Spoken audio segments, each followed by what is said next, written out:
I grew up in the countryside. We didn't have a lot, but my father introduced me to the glory of nature. And that wildlife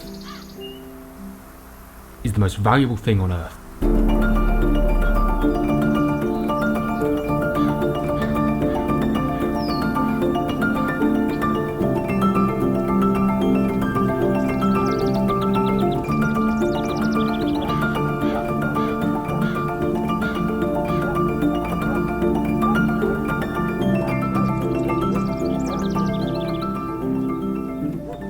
I trained in countryside management, but nowadays I run a gun shop and I'm a YouTuber.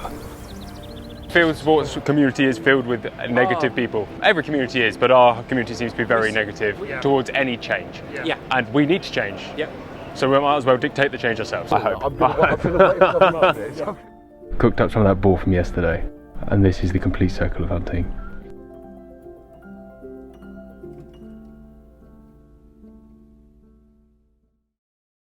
Increasingly, as the world digitises, field sports have found themselves under scrutiny. I'm sick and tired of criminality and cruelty in our countryside. And of all contemporary field sports, grouse shooting appears to be the most contentious.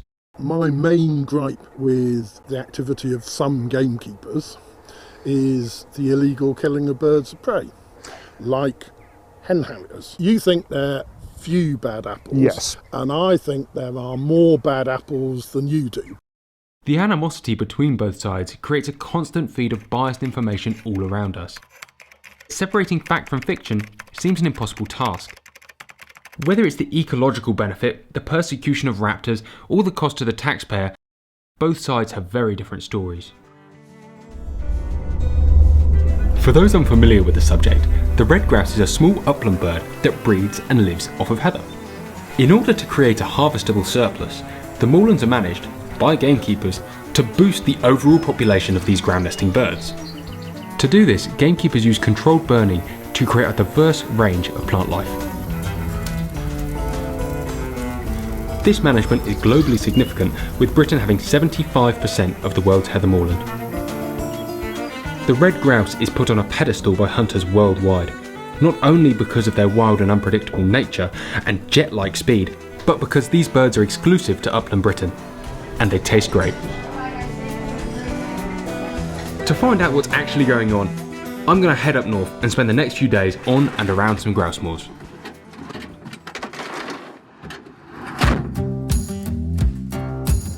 My first meeting was with Ian, a head keeper in the Yorkshire Dales.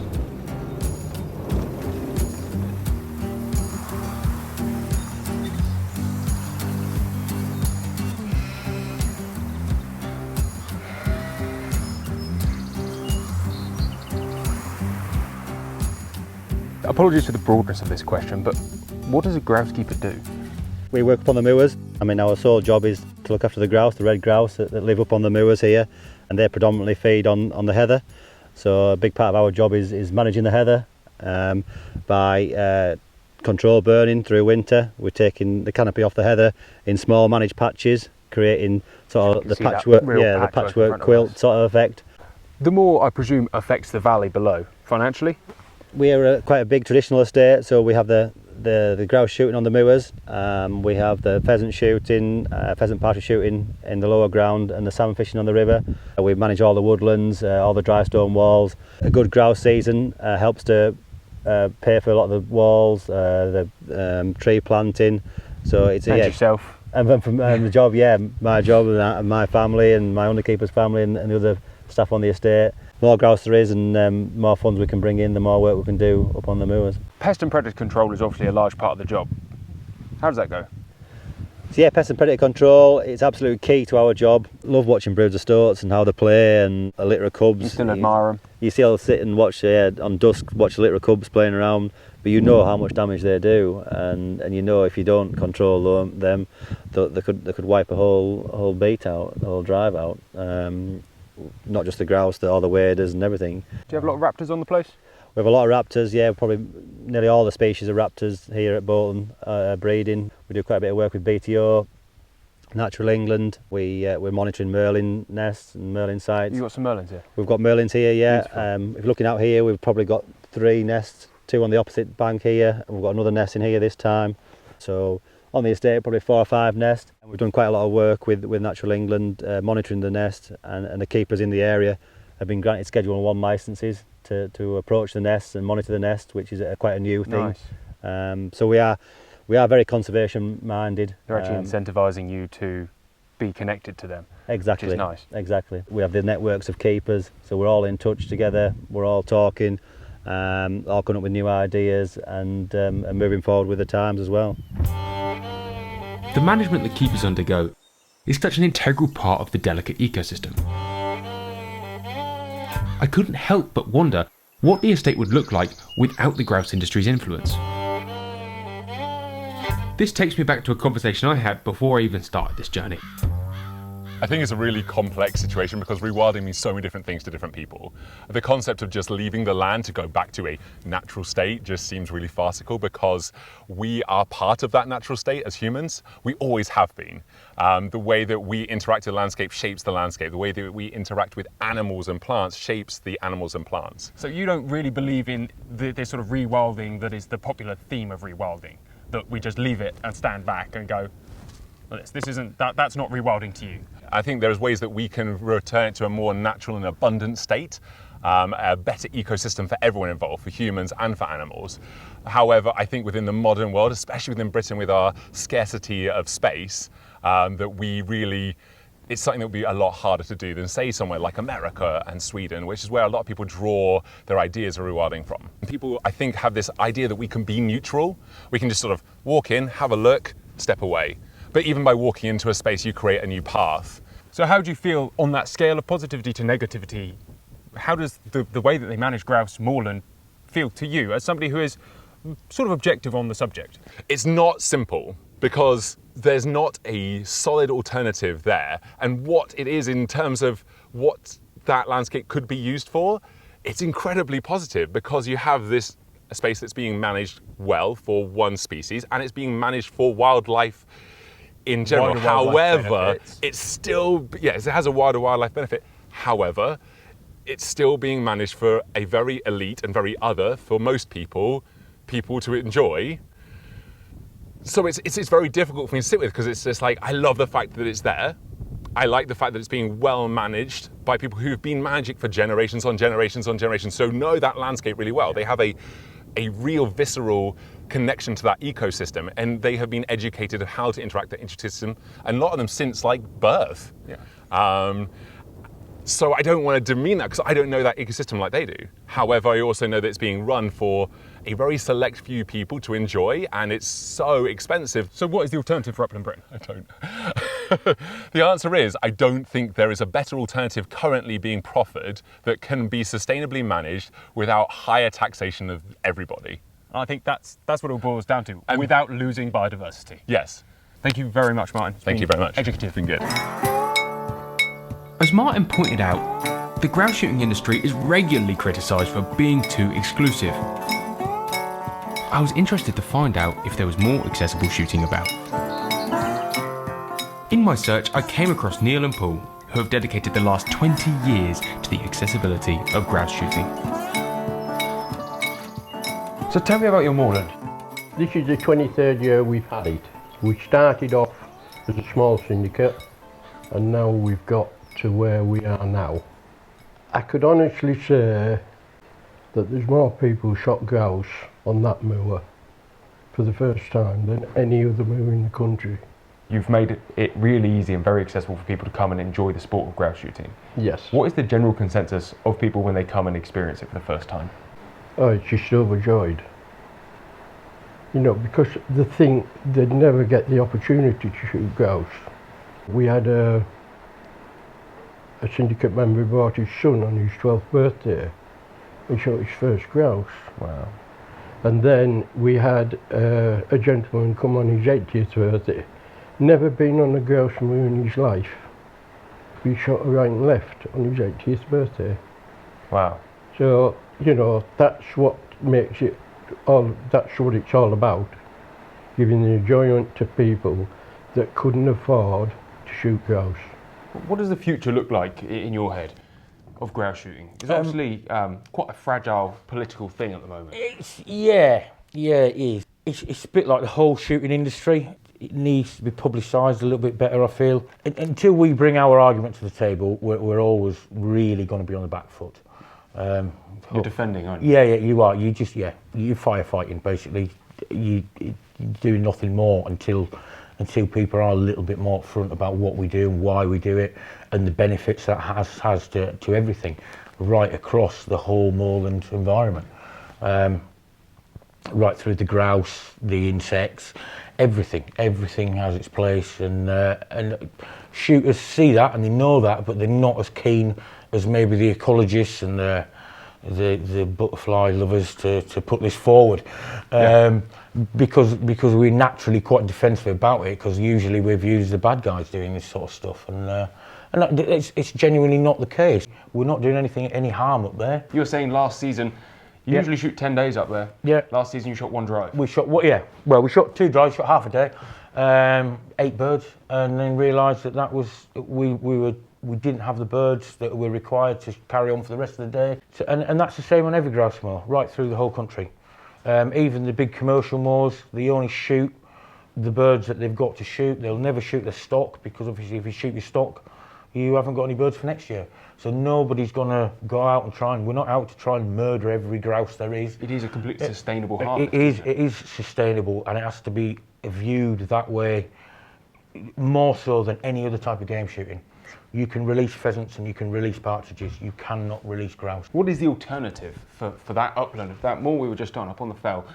What's the alternative? Currently it's used for light grazing and grouse shooting. Yeah. I mean, it can only ever be used for light grazing because of its SSSI status. It's not something that can be used throughout the winter for grazing sheep and livestock and stuff like that on. And it does depend on, again, they're very heavily governed as to what the moor produces that year as well. If the moor doesn't grow a lot of grass, then they won't put a lot of sheep on it. So that was a real pleasure to be invited into those people's homes to experience a little bit of their life. 2 things sort of stand out more than anything, and that was how accessible these people are making shooting, and that for me is a prime example of where shooting should be. The recession of the heather and how the uplands are changing really stood out to me. So now I'm going down to the University of Liverpool to meet with Professor Rob Mars, who is a specialist in ecology and moorland management.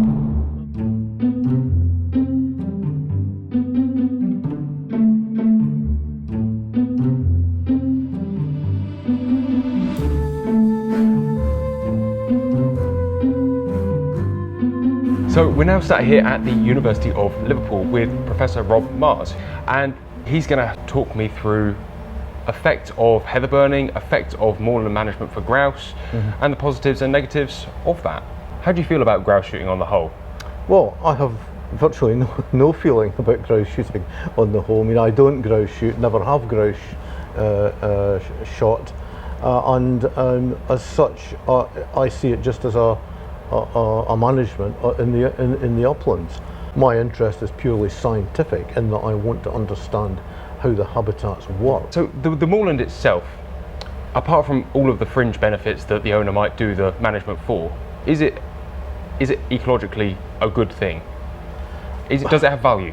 Well, it does. There's a paper just been written by staff of the Game Conservancy showing that in a managed grouse moor, the conservation benefits are much better than unmanaged moors.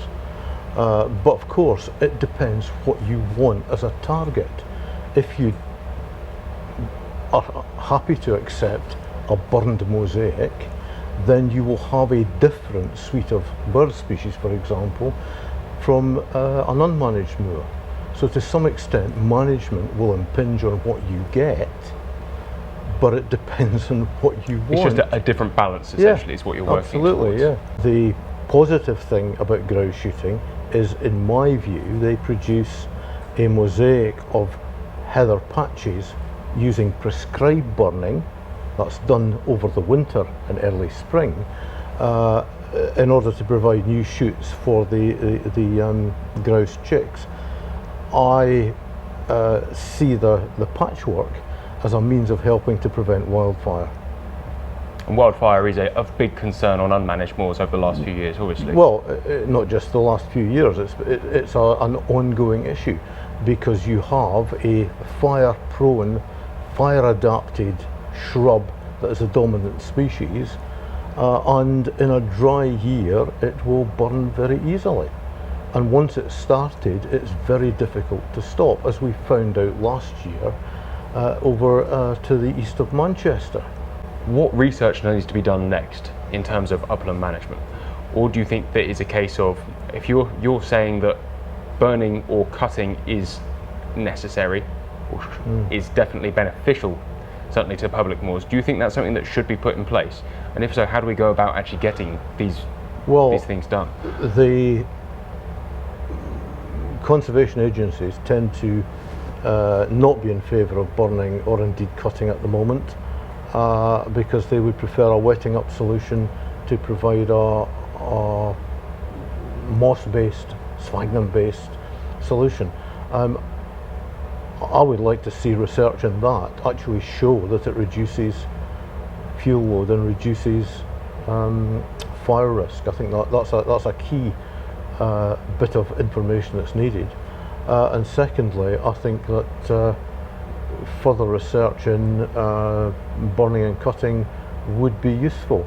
Most of our knowledge about burning comes from a single experiment that I've worked on that was set up 2 years after I was born.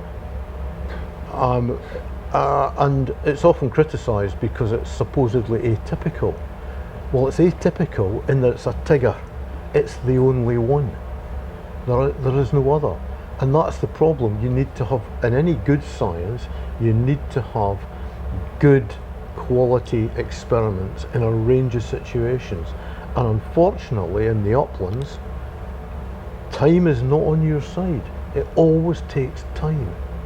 How do you feel that science and politics and emotion seem to be being put into a bit of a blender at the moment on the issues of upland Britain? I think we should take the emotion out of it completely and look at the data, the research data that comes out, because often in science you get a completely different answer to your perceived wisdom beforehand, and that's why you do proper experiments. So you shouldn't be in search of answers, you should be in search of science. Absolutely. The answers are what comes out of the experiments. You don't prejudge them, and you don't design experiments to prove something works or something doesn't work. You do an experiment to test a hypothesis. I tell you, it's been absolutely fascinating. Thank you very, very much for meeting with me.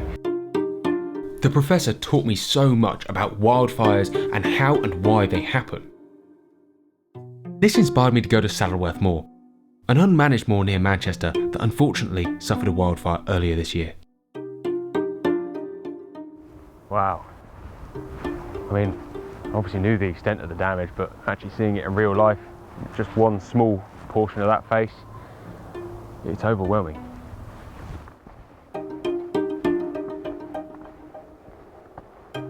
Mature heather isn't something I've really encountered before because I've only ever been to managed areas. But if you look at this is nearly 3 foot tall. And if you can imagine that whole bank was covered in this, that's a lot of fuel.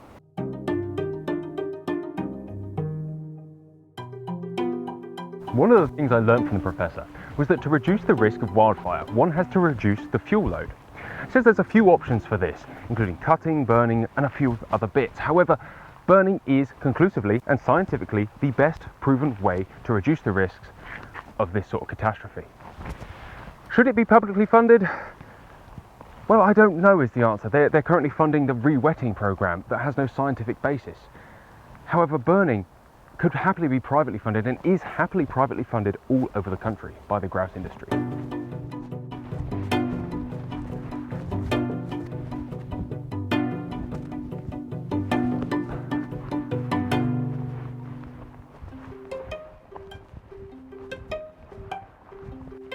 A fell runner showed us a path up the back of the hill and says you're going to get a much better view of the devastation from the top. And through the clouds across the back, everywhere you can see there's a network of black patches, all connected, all coming down to that bank. It really is quite a view. I'm not really sure how it makes me feel, but scared. The power of nature, that's for sure.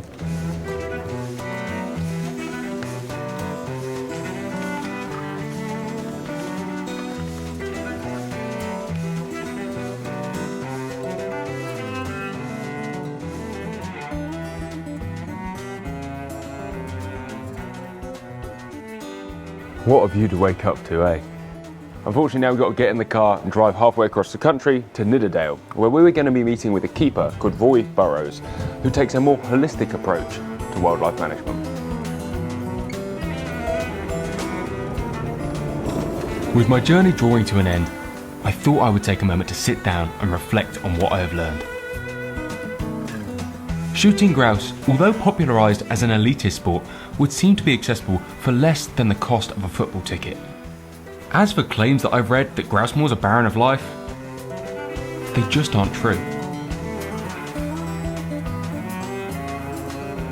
Out of all the possible uses for the uplands I've seen, it would appear grazing is just not good for wildlife. Unmanaged ground is fairly void of life, and more importantly is a huge fire risk.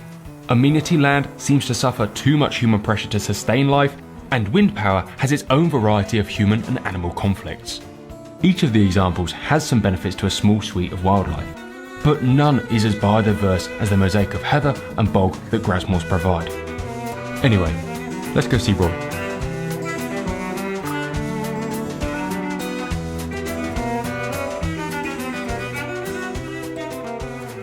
So, have you seen a change in heather coverage over your lifetime? 50 years ago, grazing increased. So sheep were very profitable, so they put a lot of sheep on the moor, and a lot of heather got lost in the last 50 years. And now we are starting to get that habitat back. Yeah. And it's not just blanket heather, it's heather, bilberry, cotton grass, moss. Yeah. The sphagnum mosses, with the grip blocking and what we'll go and have a look at, the sphagnum moss, we're trying to create a lot more sphagnum moss. We're doing everything to encourage the sphagnum, because the sphagnum's good, it holds all the insect life, and the insect life is not just good for the grouse, it's great for all the waders. They'll all feed on it.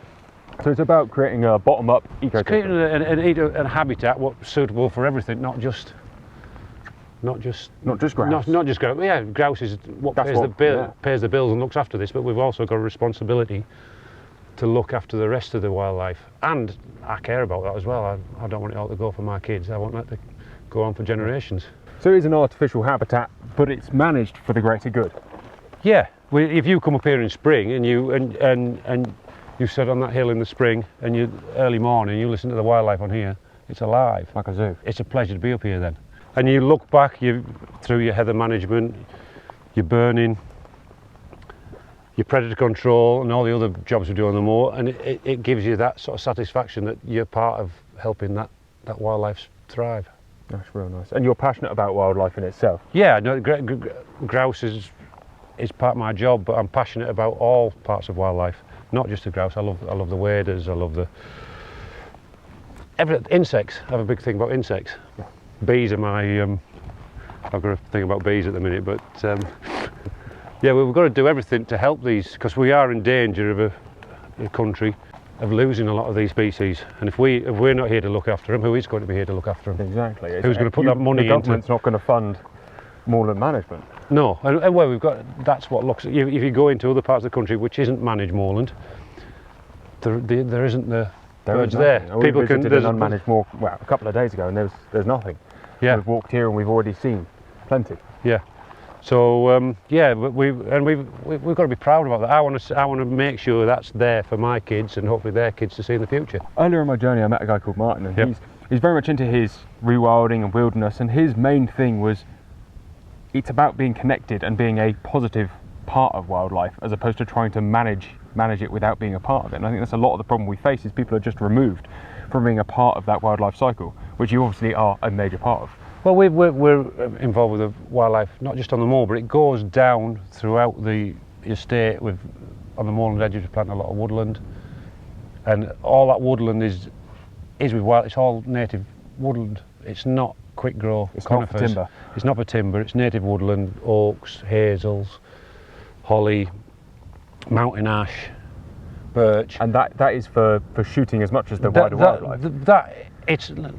It will help with the shooting, but it's also going to help with the natural environment, the biodiversity, flood management, the wildlife population, the bird life. We've created corridors for the birds to travel up. Yeah. The insect life. There wasn't a lot of insect life, so that's going to create insect life. And then we go further into the farmland, putting pollinator mixes in for the bees. We're putting herbs into the grassland. It's a small scale, but hopefully by that small scale we're making a difference, not just to the shooting and the farming, but for the planet. Well, I hope we're doing that, and as we progress and learn and it's successful, hopefully other people start doing that as well. What we do generate from shooting helps us to be able to fund a lot of these projects.